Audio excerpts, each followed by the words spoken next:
Esto es muy interesante. Visto así en forma aislada, este edificio, les puede parecer algo extraño por el tamaño, por la magnitud, hermoso, por la envergadura, sí. pero tienen que tener en cuenta otras cosas que pasaban en la ciudad cuando esto se construía. Imaginen que en forma paralela se estaba construyendo el Teatro Colón, se estaba construyendo el Palacio del Congreso, se inauguraba la Avenida de Mayo, y en un solo día en Buenos Aires, se inauguraban 40 escuelas públicas, obviamente para varones y mujeres y gratuitas. ¿Por qué les digo esto? Porque si les estoy diciendo que la higiene pública era un valor que estaba en la cresta de la ola, la instrucción común era otro de esos valores. ¿Por qué? Además de otras razones. Porque esto era un cóctel de nacionalidades. Si ustedes toman los censos de población del año que les estoy hablando, había más italianos y españoles que criollos aquí. Franceses, ingleses, venían obviamente a hacerse la América, y esto era una Babel. La instrucción común era un instrumento para pasar de ese país a una nación, y a través de la educación se quería obviamente llegar a esto. Les estoy hablando de escuelas como palacios, escuelas como templos del saber. Fíjense la que está al lado del Teatro Colón, por ejemplo, la Escuela Presidente Roca, esa que parece un templo griego. O fíjense el Palacio Pisurno, el Consejo Nacional de Educación, en su momento nació como una escuela pública, obviamente la Escuela Petronila Rodríguez. Estamos hablando de ese momento, y explicado no parece tan descabellado este edificio. Que el gobierno fue criticado por todo lo que gastó, fue muy criticado, porque saben una cosa, el gobierno lo quería revestir con mármoles y granitos del país, pero los ingleses estuvieron muy hábiles y le dijeron que eso era casi imposible, porque las canteras de mármoles y piedra estaban en el interior del país y había que traerlo en tren, y la red ferroviaria todavía no estaba totalmente consolidada. Una mentira, porque nosotros hicimos averiguaciones y podrían haberse traído de Olavarría, de San Luis. Bueno, pero ellos querían traerlo. Y era un magnífico negocio. De esa época. Vamos a ir a ver aquello de allí, les comento de qué se trata. Bien. Miren, este sector lo hicimos en el año del Bicentenario, sobre todo para los más pequeños, para explicarles los problemas que había en Buenos Aires cuando no había agua corrientes y cuando todo dependía de este señor, del aguatero. El aguatero entraba al Río de la Plata, llenaba ese tonel y luego vendía el agua en la ciudad. Cuando llegaba esa agua a las casas, lo primero, obviamente no se podía tomar directamente, lo primero que hacían las señoras era colocarla en grandes tinajas para que se decante, para que se refresque.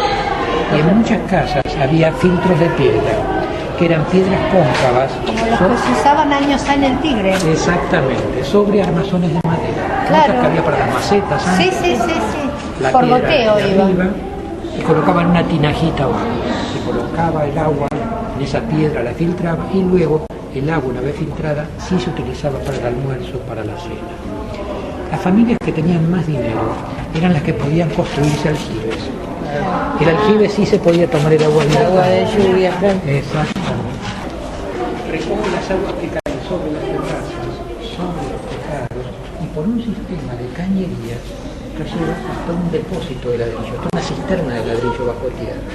Una vez almacenada el agua ahí, obviamente luego se recoge con agua. Esta agua no se filtraba ni mucho más. No, y era potable. Más o Nadie menos. se moría. Más o menos, ¿sabes de cuento? Sí, cuando se contaminaba. Sí, algunas familias colocaban una pequeña tortuga en el fondo. Tortuga. Una tortuga. ¿La tortuga? Sí, que era la encargada de comer los insectos. Decían que con eso se garantizaba cierta pureza del agua.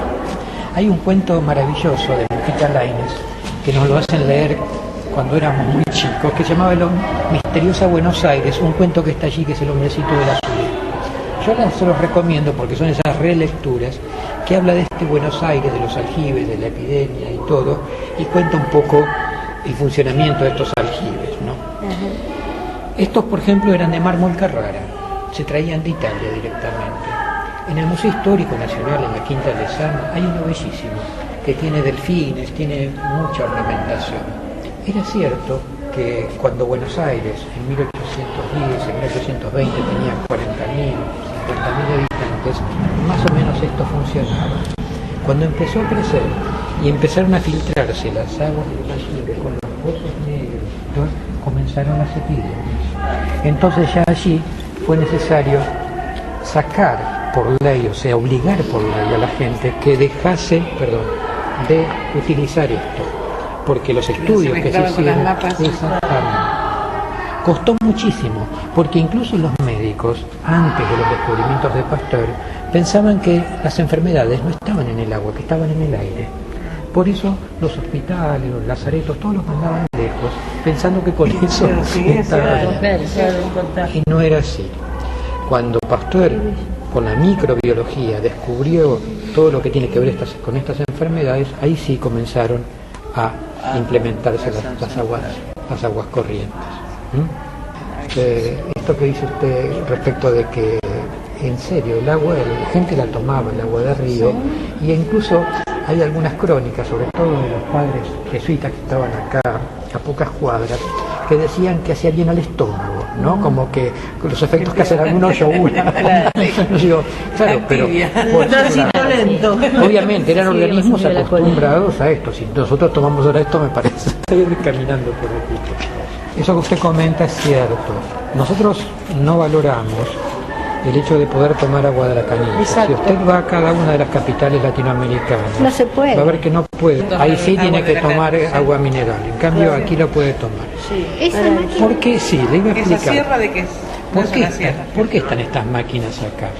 Tiempo atrás, Obras Sanitarias, además de tener las oficinas, en el subsuelo tenía pequeños talleres, pequeñas fábricas.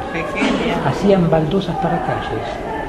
Tenía su propia imprenta, donde hacía sus revistas, sus memorias, que se imprimían acá. Tienen que tener en cuenta que les estoy hablando de las épocas de las grandes empresas del Estado, años 20, 30, 40, 50. No solo Obras Sanitarias tenía carpintería, fundiciones, también tenía el Correo Central, la empresa de correos, y otras. Era común, digamos, ese tipo de estructura. Fíjense que también en los talleres de Obras Sanitarias se hacían las tapas de desagüe. ¿Ven que dicen Obras Sanitarias de la Nación? ¿Antes se hacían acá? Exactamente. Más aún, en la época ¿Todavía de quedan acá? 1988. 1936. Este es el primer sistema eléctrico. Qué lindo. Wow. Fíjense. Recuerden que antes en las casas había fusibles y todo. La luz. Obviamente esto tiene lo mismo, pero a la escala de este edificio, ¿no? ¿Qué es? Perdón. La luz eléctrica. Ah, que se cortaba así antes, claro. Como la guillotina. Yo les comenté que Buenos Aires fue la primera ciudad de América que tuvo un sistema de filtros de agua, allí en Recoleta, donde hoy está el Museo de Bellas Artes. Cuando se inauguró ese sistema, se hizo una gran fiesta y el gobierno invitó a los vecinos. A cada vecino se le regaló ese diploma. Miren cómo está dibujado ese diploma, los símbolos que hay allí. El marco está hecho con cañería, con motivos vegetales enlazados, alegorías del trabajo, la energía a vapor. El motivo central es una fuente de hierro comprada en Francia, la arquitectura, la ingeniería, también algo de la masonería, desagües. Todo esto era el Se le entregaba a cada uno que fuera la inauguración. Exactamente. Y este es un vecino antiguo del lugar, Ambrosio Lezica y familia. Me encanta obras de salubrificación de la ciudad de Buenos Aires. Los extranjeros nos preguntan, ¿pero cómo? No, antes era común. Yo quiero uno chiquito. Bueno, en biblioteca pueden darle fotocopias de esto. Cuando este edificio quedó pequeño para la ciudad, se construyeron dos más, que están en los barrios de Devoto y Caballito. Fíjense que en 1915 y en 1917 Buenos Aires tenía 3 depósitos como este. Obviamente, acá está la foto, miren. ¿El de anterior? Es de 1952. Miren, tienen algún parecido con este, sí, pero no están revestidos con las mayólicas. Son revoques símil Piedra París. Externamente... ¿Ese es del Caballito? Sí, este es el de Caballito. Externamente son más simples, pero internamente son iguales a este. Pero tiene una estructura bastante parecida. Exactamente, con una ventaja, que no fueron modificados. Es decir, que si usted entra en la planta baja, está en la Catedral de Hierro. Pero miren, el de Caballito, por ejemplo, ya la restauración interior está terminada. Los tanques se volvieron a usar y la estructura está como está pintada perfecta. Ahora, el año que viene, se va a trabajar sobre la parte exterior. Y ahora Devoto se está trabajando internamente y luego también en la parte exterior. Y ese que está por Palermo también, ¿eh? Esa es la planta purificadora. La planta de Recoleta funcionó, donde hoy está el Museo de Bellas Artes, allí hasta 1933. Luego pasó a ser museo. Pero antes allí estaba toda esta planta purificadora. Todo eso fue reemplazado por la de Palermo, que es la que hoy purifica el agua. Y esa está en funcionamiento. Una última cosita, miren. Esta es una imagen de cómo era Buenos Aires 10 años antes que se inaugure este edificio. El centro de Buenos Aires. ¿Por qué les muestro esto? Miren lo que nos dice la foto, ¿no? Esta es la ciudad que vieron los proyectistas, la gente que proyectó este edificio. Una ciudad baja, a lo sumo un piso. Para esta ciudad, este tanque tenía muchas chances de funcionar bien. Para la que encontró 10 años más tarde. ¿Pero cuántos años funcionó este tanque? ¿Ya lo llegó a proveer? Sí. ¿Cuántos años? Sí. A ver, formalmente, la última gota de agua de este tanque oficialmente se fue en 1978. Usted dirá, ¿cuánto?